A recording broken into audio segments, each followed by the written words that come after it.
Pulso económico del viernes que, como siempre, pues empezamos echando la vista atrás después de la OPA fallida, a ver qué reacciones podemos detectar en el mercado. El índice general, bueno, pues caídas hoy, 0,29 abajo. Seguimos con el índice general, 15.601,1, por encima de la barrera de los 15.600. Ahora vemos lo sorprendente.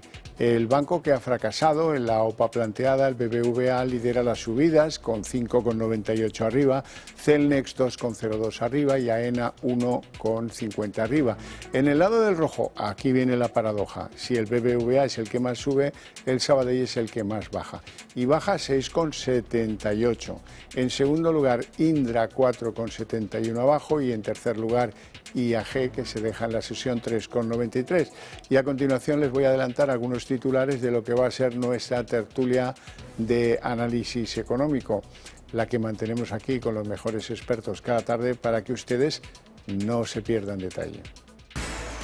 Bueno, en nuestra tertulia hoy, claro está, pues la OPA hostil fracasada. 25% de aceptación, lo digo porque si alguien se perdió la noticia ayer. Hoy declaraciones. Torres dice pues que eso no es suficiente razón para dimitir. El BBVA se ha disparado hoy, 5,98 arriba, y por contra, y esta es la segunda noticia del día, el Sabadell. Sorpresa incluso entre los directivos del Sabadell por la baja aceptación de la OPA, y su CEO explica las razones de las fuertes caídas de hoy, aunque pues el Sabadell se deja la sesión, a sesión cerrada 6,78, que es mucho dejarse, y lo que vendrá Morena, me imagino yo. Bueno, momento ya en el que les presento a nuestros invitados hoy, don José Luis Fernández, jefe de análisis y estudios del Sindicato Uso y presidente de CEOMA. Muy buenas tardes. Hola, buenas tardes. Ya nos hemos quitado encima la OPA, José Luis. Sí, es todo. Es una maravilla. Y don Antonio Castelo, analista de mercados en eBroker. Muy buenas tardes. Hola, buenas tardes. Lo mismo le digo. Sí, y para mí ha sido un poco sorpresa. Yo pensaba que llegarían al 30% y habría otra OPA y tendríamos otros 6 meses, pues no, pero no. La verdad es que el tie break ha sido definitivo. Sí, definitivo, sí. Bueno, la bolsa hoy. El IBEX ha tenido que echar mano del BBVA y su subida para contener las presiones bajistas que se han manifestado a lo largo de la sesión. Pero supongo que es normal, sobre todo con esa caída bastante radical del Sabadell un día después de que se frustrase la OPA.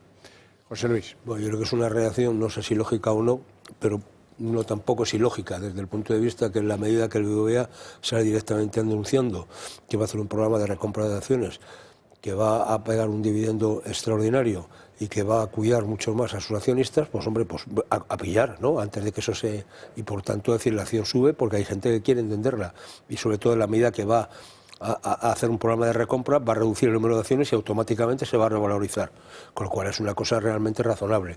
Lo del Sabadell, yo creo que es una forma también de que se deshincha un poco la burbuja que se había creado con las expectativas de una segunda OPA y gente que estaba aguantando o que había entrado al Sabadell esperando la segunda OPA y por tanto vamos a hacer una buena operación. Eso parece que no, con lo cual se deshacen posiciones. Bueno, me parece que no olvidemos que el Sabadell en todo lo que llevamos de año se ha revalorizado la acción por encima del 70%, prácticamente el 80%, y llegó a estar en el 100%, con lo cual, bueno, pues no tiene margen todavía para caer un poquito. Antonio. Bueno, sí, o sea, dos cosas solamente para añadir respecto a Sabadell y a BBV, aunque luego seguramente pues hablaremos un poco más largo y tendido de ellos. En el caso de BBV yo creo que ha cotizado también positivamente el no tener que hacer una ampliación de capital porque iba a pagar en papelitos a los accionistas o dos. Entonces yo creo que esto, además de lo que ha dicho José Luis, que es obvio, está ahí, ¿no? En el caso de Sabadell, además de lo que ha dicho José Luis, que concuerdo completamente con él lo que ha dicho, además hay una cosa más, y es que empieza a haber sustito en el mercado en cuanto a que el banco pueda estar haciendo un proceso de descapitalización. Hemos vendido un negocio como TSB, que todo el importe sale para pagar un dividendo extraordinario a los accionistas estarán muy contentos, pero supongo que el Banco Central Europeo no van a estar tan contentos, y el aumento de dividendos que ha anunciado. Los accionistas también estarán contentos, pero el Banco Central Europeo a lo mejor no están tan contentos tampoco, ¿no? Entonces, claro, ahora mismo pues tenemos la economía española tranquilita, estabilizada, tal, pero ojo, porque parte de lo que hemos visto, y es la tercera cosa que quería decir respecto al IBEX, es el susto que dieron ayer los bancos regionales otra vez en Estados Unidos. Y esta mañana he estado mirando, ¿no?, qué fue lo que pasó en marzo. Idéntico. Lo mismo. Y bajaron los bancos un 23-24%. Ojo con esto, porque el IBEX nuestro, al final son los bancos los que pesan. Ojo con esto. Bueno, ahí quería yo llegar, escalofríos, porque da la sensación de que el pasado se repite. Dos bancos regionales comunicaron grandes pérdidas y pusieron sobre aviso a Wall Street. Se trata de Zions Bancorp y Western Alliance, bancos desconocidos por otra parte fuera de Estados Unidos y aún en muchos lugares de Estados Unidos. Registran impagos inquietantes, dice la nota, de préstamos vinculados a hipotecas dudosas. Y ahí ya sí que el escalofrío recorre la espalda, porque lo de las hipotecas dudosas ya saben ustedes lo que desencadenó. Sí, no, que esa primera gran crisis, bueno, primera, ¿no?, esa gran crisis del 2007, 2008, pero bueno, yo creo que esta situación, el problema de lo primero, que tenemos un cierto desconocimiento, yo por lo menos, de estos bancos regionales, lo que sí tengo claro es que el hecho de que sea regional no quiere decir que sea un banco pequeñito, digo, sobre todo depende con quién te compares, y por lo tanto, si comparamos esos bancos regionales, que seguramente con JP Morgan sea una cosita pequeña, si lo comparamos con el Sabadell que estábamos hablando ahora, dices, bueno, pues a lo mejor estamos hablando de, ¿no?, o de muchos de los bancos que operan en España o incluso en Europa. Entonces las situaciones ya empiezan a cambiar los volúmenes. Entonces yo creo que aquí el problema es el efecto contagio, o el efecto simpatía, si queremos ser más finos en este tema. Cuando empiezan a tambalearse, eso al final acaba debilitándose allí y los mercados, eso llega, ¿no? Y por tanto, si el peso, como se comentaba antes, del IBEX, en el IBEX 35 del sector financiero es muy potente, si se toca un poquito eso, pues a lo mejor resulta que también ese efecto rebote nos llega aquí también, ¿no? Vamos a ver. La causa, hipotecas la causa dudosas. De las hipotecas, claro. Dudosas. Pero bueno, como pasa que como aquí se hipoteca poco ahora, porque no hay un ladrillo el cual colocar la hipoteca, tenemos un poquito más de tranquilidad. Más de ventaja, sí. O sea, efectivamente, pues, la situación no es idénticamente igual, aunque suene un poco parecido.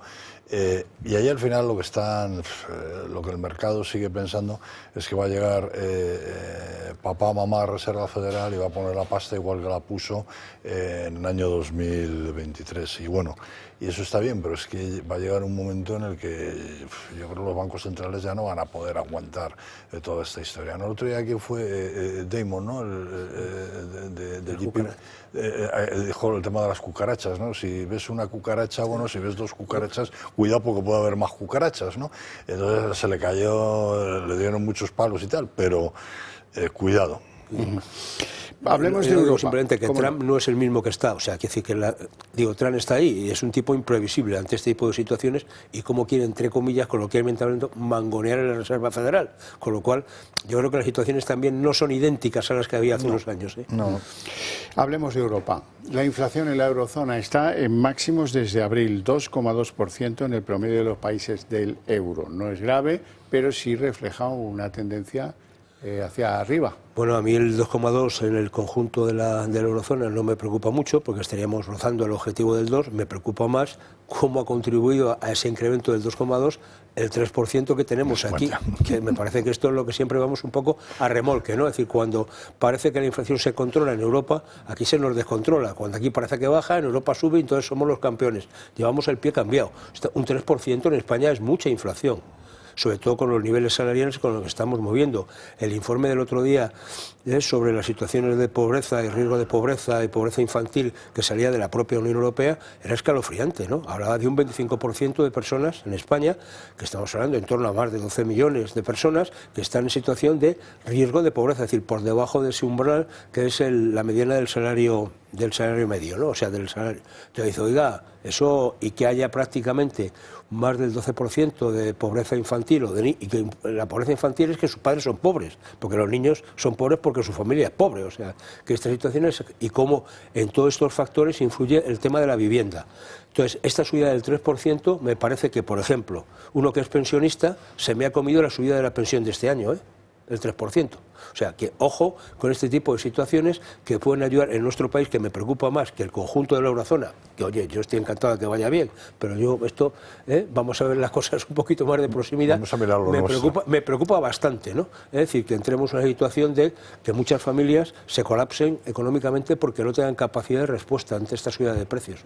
Antonio. Yo no sabía que venía José Luis, pero es que cuando coincido con él, cuando habla el primero es que no puedo añadir mucho más. Bueno, es que estoy, no, pero quiero decir, o sea, que es que estoy completamente de acuerdo y aquí lo hemos dicho muchas veces. O sea, aquí no vamos en ningún cohete. Los números macro globales dicen lo que dicen, pero también hay que ver por qué dicen eso. En cuanto descendemos ahí abajo y hablamos de PIB per cápita, hablamos de riesgo de pobreza, nos damos cuenta que la situación que tenemos aquí es muy compleja y eso efectivamente entra también en conjunción con lo que decíamos antes. Ojo, la economía aquí la tenemos equilibrada ahí de aquella manera. Si tenemos aquí un problema, veremos a ver qué pasa con bancos más pequeñitos, que se puedan descapitalizar, etcétera. Cuidado con esto, ¿eh? Bueno, vamos ya de cabeza a la OPA hostil, que es la gran noticia del día, sobre todo la reacción de los mercados a ese resultante. Ayer fracasó la OPA, 25% de aceptación, por debajo del 30%, que era el umbral mínimo. Y hoy el presidente del BBVA salía al paso, Carlos Torres, decía que el fracaso de la OPA sobre el Sabadell no es razón para que él dimita y explicaba algunas otras cosas que ahora vamos a escuchar. Que mi continuidad al frente del banco no dependía para nada del resultado de este proceso. Creo que mi trabajo es intentar aquellas cosas que creemos, no solo el mío, el del Consejo de Administración, porque ha sido el Consejo de Administración en pleno, de forma unánime, el que desde el principio del proceso ha tomado todas las decisiones, incluida la de presentar la oferta. Y tan pronto recibamos la aprobación del Banco Central Europeo, pondremos en marcha un significativo programa adicional de recompra de acciones. Bueno, pues vamos a analizar en primer lugar el BBVA, que como les decía antes es el que más sube hoy en bolsa, 5,98 arriba. Antonio. Pues exactamente lo que hemos comentado antes, ¿no? El señor Torres está diciendo vamos a hacer un programa de recompra de acciones, además del que teníamos ahí aparcado, vamos a hacer otro nuevo que nos dejará, espero, el Banco Central Europeo, vamos a pagar un buen dividendo a nuestros accionistas y está bien. Sobre todo, yo creo que lo que hoy le ha hecho subir es lo que os he comentado antes, ¿no? O sea, el mercado ha respirado aliviado, diciendo, bueno, no tiene que hacer una ampliación de capital de 9.000 millones para pagar la primera parte de la OPA si se hubiera producido y de otros 5.000 para pagar la segunda parte de la OPA si se hubiera producido. Ojo con eso, que son cifras muy gordas, y la dilución para el accionista minorista del BBV hubiera sido muy importante. Por lo demás, no tengo que dimitir. Bueno, yo no soy nadie para decirle, Dios me libre, si tiene que dimitir o no tiene que dimitir, pero también aquí hemos dicho en esta mesa varias veces que tal y como se ha planteado la operación desde el primer momento ha sido caótico. O sea, no se ha valorado bien exactamente lo que valía Banco Sabadell, no se ha valorado que probablemente si estabas pagando en papelitos, el accionista de Banco Sabadell dice, pues ¿para qué voy a vender mis papelitos por otros papelitos que no sabemos qué es lo que va a pasar? En el mercado, además, BBV ha puesto las cartas boca arriba y ha dicho, oiga, es que tengo que hacer la operación con el Sabadell porque estoy muy cojo en España, mi negocio Mollar está en México, puede estar en Turquía, y allí son mercados que son muy volátiles, etcétera, etcétera, ¿no?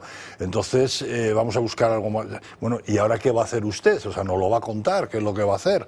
Entonces, pues bueno, yo no sé, o sea, insisto, yo no soy nadie para decir quién tiene que dimitir o no, Dios me libre, pero cuando usted ha puesto las cartas boca arriba, cuando usted no ha hecho bien su trabajo, cuando usted ha gastado lo que está y lo que no está en los escritos en defender algo, que sabía además que lo llevaba crudo, es verdad que también ha tenido la injerencia absolutamente inadmisible del gobierno, es inadmisible, y que es lo que le ha retrasado todos los... Y procesos judiciales que están en marcha, ya veremos cuándo acaban. Que eso ya veremos a ver cuándo acaban, pero claro, ya sabemos cómo son los procesos judiciales. A lo mejor hablamos dentro de 2 o 3 o 4 años y vaya usted otra vez a montar la operación. No lo sé. O sea, yo creo que ha sido muy caótica desde el minuto 1. O sea, entonces, ¿qué va a pasar? Pues probablemente va a ajustar, ya ha ajustado hoy parte de la cotización, seguramente ajustará algo más, pero yo tampoco le veo a BBVA recuperar algo, pero yo no le veo, no sé, José Luis, ¿tú qué opinas?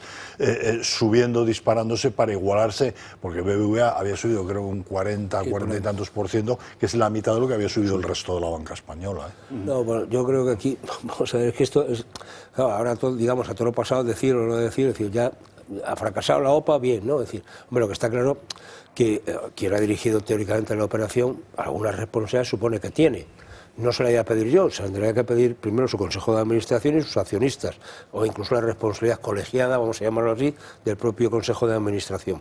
Ahora, bien, a partir de ahí, yo creo que hay errores de cálculo, o sea, a mí me sorprende, ¿no? Es decir, primero, si uno hace una operación de este tipo, digamos, uno hace coloquialmente un estudio de mercado, es decir, ¿cuál es el personal con el que me voy a encontrar? Y la gran mayoría del accionista del Sabadell son pequeños accionistas, gente que son clientes del banco, que tienen allí sus créditos, que tienen tal, y bueno, esto de cambiar, si no lo tengo muy claro, ¿para qué, no? Otra cuestión distinta son los fondos o gente que tenga otro tipo de situaciones, pero ese 42, 40 y tantos % había que valorarlo bien, y yo creo que no lo han valorado bien esa situación, ¿no? Por tanto, que hay un componente emocional que no se ha valorado bien por parte del BBVA. Me parece que eso ha sido un fallo, yo digo, bastante gordo desde ese punto de vista. Más allá de que cambiar papelitos por papelitos, no has puesto una oferta en cash que pudiese mejorarla, no has querido mejorar sustancialmente la oferta cuando has tenido la oportunidad de hacerlo, y luego todo lo que ha rodeado. Llevamos año y medio, año 7 meses pedaleando con este tema, ¿no? Es decir, oiga, donde el gobierno ha entrado, el referéndum que no sabemos lo que pasó, vamos, la consulta, ¿no? Es decir, las demandas que hay interpuestas cruzadas, incluso en los tribunales, esto da mucha inseguridad. Oiga, yo me voy a meter en este charco sin saber el resultado final que puede tener, y el resultado de ahora puede cambiar porque dentro de 2 años un tribunal diga que no vale nada de lo que hemos hecho. Bueno, pues yo creo que no son las mejores condiciones, ¿no? Y luego yo creo que la postura del gobierno, que decía A, luego decía B, y ahora lo que ha dicho Carlos Cuerpo, que lo digo antes, es que felicita a todo el mundo y ya está. O sea, lo de Salomón al poder, y se acabó la historia. ¿De quién es el niño? Pues esto, ¿no? Vamos entonces con el Sabadell, que hoy es el que más terreno pierde, 6,78 de caídas. Sorpresa, dicen sus directivos, por el bajo nivel de aceptación. No esperaban que fuera tan bajo. Su CEO explica las razones de esas fuertes caídas de la acción hoy, aunque hoy es un día de alegría, decía César González Bueno, y hoy no es el día de tal, que bueno, que habrá caídas, sí, pero que eso no le preocupa. Vamos a escucharle. Pues la verdad es que el apoyo ha sido mínimo y esperábamos que fuese bajo, pero no tanto, ¿eh? O sea, muy satisfechos. ¿Tienen descontado que hoy se pueda producir una caída notable, digamos, de la cotización de las acciones del Sabadell?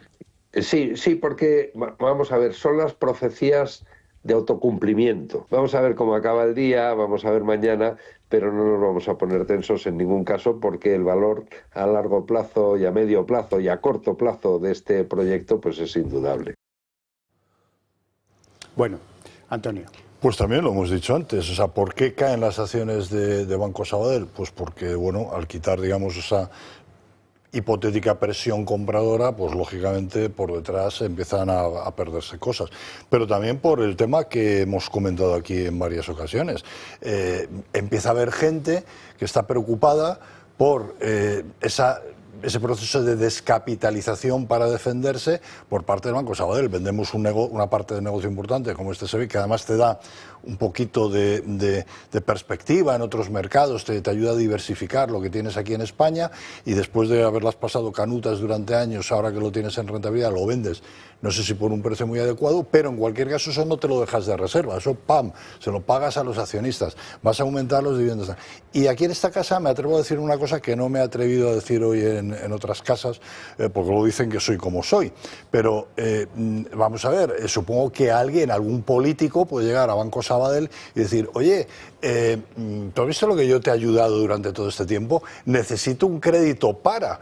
Y no quiero recordar lo que pasó en este país con algunas cajas de ahorro que no bancos, pero ahora puede ser un banco, que le digan, oiga, que necesito un crédito para usted, en fin, yo le he apoyado, vamos a ver qué pasa. Y eso da mucho miedo en algunos ámbitos. Ojo con eso. Qué mal pensado eres. ¿Verdad que sí? ¿Verdad que sí? Sí. Que estas cosas, sobre todo porque yo creo que en todo este tema ha habido una cierta injerencia política en que la OPA no salís adelante, y todos somos conscientes de esa situación y cómo se reunía, bueno, pues algunas Bueno, vamos a dejarlo, pero altas esferas de la política catalana se han reunido precisamente para que estas cosas no saliesen adelante. Al final no dependía de ellos, pero bueno, las presiones siempre han estado ahí. No, a mí me parece que la bajada del Sabadell es normal, como lo hemos comentado antes, decía, oiga, estaba inflada, vamos, lleva mucho tiempo subiendo, a partir de ahí la presión por aguantar ya no tiene sentido, con lo cual, a mí lo que me preocupa es qué va a hacer el BBVA ahora, qué va a hacer el Sabadell ahora, cuál es su programa, es decir, cómo van a tirar ahora. El Sabadell puede decir, bueno, yo como estaba, pues banca nacional, porque han perdido la parte esa de internalización que se le reclamó durante mucho tiempo, ¿no? Entonces yo creo que se va a quedar como una banca local y yo no sé si esto van a jugar o no a otro tipo de operaciones, ¿no? Es decir, porque al final aquí tenemos varios pequeños bancos, digo pequeños, por distinguirlo de BBVA, Santander y Caixa, ¿no? Que son los tres que están ahí, Abanca, Unicaja, tal. ¿Es posible alguna operación de esa naturaleza más, distinta de? Quién sabe, ¿no? Es decir, que al final, o sea, lo que está claro es que el Banco Central Europeo sí que está apostando y está achuchando a que haya grandes fusiones bancarias. Yo no tengo claro si esto es una cosa que pueda ser en el futuro o si al final el BBVA se va a ver abocado a buscar un socio en Europa.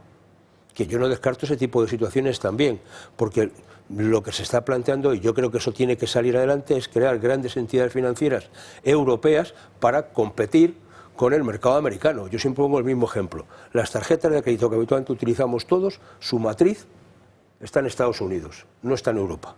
Y a lo mejor hay que conseguir tener una entidad suficientemente potente para emitir tarjetas de crédito, por decirlo así, en el ámbito de la Unión Europea. Por ejemplo, sí.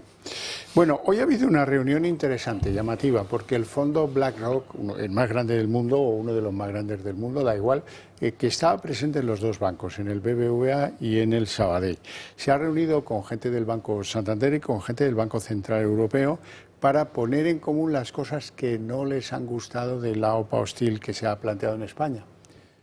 Antonio. Pues te decía antes que la verdad es que no he podido verificar esto. Yo no sé, ¿habéis conocido algo? O sea, hoy la verdad es que he estado también con mucho... Una reunión discreta, pero se ha producido. Y no he podido, se ha producido esa reunión, pero no tengo ni idea qué es lo que se ha hablado, no sé si José Luis... No tengo datos de ellos, digo, de la reunión. Lo que sí me parece que es relevante es que el Banco, lo que es la Comisión Europea y el Banco Central Europeo han dicho que van a seguir investigando lo que ha sido todo este proceso de la OPA, que tenía sus serias cautelas de que esto fuese una cosa que se hubiese hecho bien y que, por tanto, más allá de que la OPA no haya sido adelante, la investigación sobre cómo va a seguir, y eso sí que nos puede dar un varapalo, y en ese sentido también para que posibles fusiones, tanto en España como en otros países de la Unión Europea, este tipo de cosas se cautelen. Y yo creo que ahí, hombre, hoy en día pues son dos entidades de suficiente peso y que juegan. Es decir, BlackRock tiene, digamos, puestos los huevos no en la misma cesta, sino en muchas cestas, precisamente para diversificar su inversión. Entonces, me parece que por ahí van los tiros, ¿no? Y que el que ha salido fortalecido de la operación, Santander. Se lo han puesto como Felipe II. Clarísimamente. A huevo. No todo es la OPA hostil, ha habido pues operaciones que queremos comentar. Celnex, por ejemplo, que es el segundo valor en subidas hoy, discretas, 2,02, pero esto es consecuencia de que ha empezado un proceso de ventas de centros de datos en Francia que le suponen ingresos por cerca de 400 millones. Bueno, esto es algo que hemos dicho también aquí en esta mesa en varias ocasiones. El problema que tiene Celnex es que en el mercado sigue siendo percibido como una empresa que está muy endeudada, que para tener un crecimiento no orgánico ha tenido que comprar mucho y se ha tenido que endeudar mucho. Entonces, el mercado lo que le está pidiendo desde hace tiempo son operaciones como estas. Si efectivamente se producen operaciones como estas y consigue bajar el endeudamiento, pues empezará a ser visto de mejor forma en el bueno, yo creo que esto ya lo ha hecho en alguna otra ocasión, precisamente porque se le ha reclamado, ¿no? Y por tanto ha vendido digo, estos activos precisamente para sanear su economía y acercarse. O sea que, bueno, yo creo que no tiene más. A mí lo que me preocupa es lo de los centros de datos, ¿no? Que es una cosa de la que se habla mucho y que no basta poner un centro de datos, sino que hay que alimentarlo, ¿no? Y eso supone muchos kilovatios hora. Bueno, en Francia tienen nucleares. Ahí bueno, sí, pero hay que ponerlas. Pero lo digo porque al final este tipo de cosas, cuando se habla de trasladar grandes centros de datos a la península, es decir, a España en concreto, y se habla de distintos sitios, lo que no hay es potencia para que esos puedan subsistir. Y entonces estamos en el debate, Almaraz sí, Almaraz no, es decir, este tipo de situaciones lo vamos a mantener con la solar, con qué lo vamos a mantener. O sea, estos no lo digo, me preocupa mucho porque esto es anuncio de hace 2 días de Red Eléctrica diciendo que podía ser otro posible apagón, otro apagón y no hubiera un centro de datos, ¿eh? Completamente de acuerdo contigo. Eso está claro. Bueno, terminamos con una advertencia sobre las criptomonedas, y es que hoy se desplomaban un 5% porque las incertidumbres no le sientan bien al Bitcoin, ni al Bitcoin y a las otras monedas consideradas cripto. No tenemos tiempo para más, lo dejamos aquí. Eso sí, tengo tiempo para agradecer a mis invitados su presencia en el programa y sobre todo sus opiniones, y a ustedes su interés y su paciencia. A ustedes por eso les tengo guardado un premio, que es la redacción abierta a la vuelta de publicidad.